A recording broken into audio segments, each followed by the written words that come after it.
Hi అందరికీ. నేను ఈ క్యారెట్ బీట్రూట్తో ఏం చేస్తానో చూద్దరు కానీ,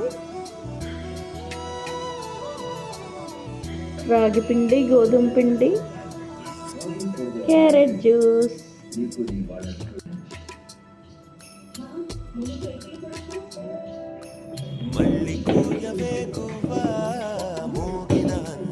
రౌండ్ రౌండ్ చపాతీలు ready.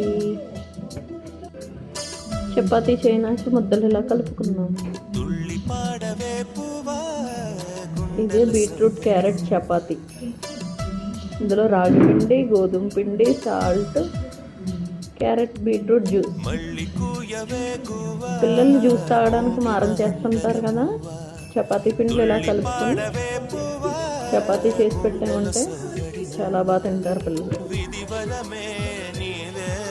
Colourful carrot beetroot chapati ready అయిపోతుంది. పన్నీర్ బటర్ మసాలా కర్రీ చేశాను. ఎంత గ్రేవీగా ఎంత బాగుందో చూసారా. Carrot beetroot chapati ready. Paneer butter masala curry ఎంత మెత్తగా ఎంత బాగున్నాయో చూసారా. ఇలా తింటే చాలా హెల్తీ అనమాట. పిల్లలు ఇలాగే ఇష్టపడి తింటున్నారని ఇలా చేస్తాను నేను. ఇదే మా ఇంట్లో లంచ్ ఈరోజు. Okay bye. Please like and subscribe.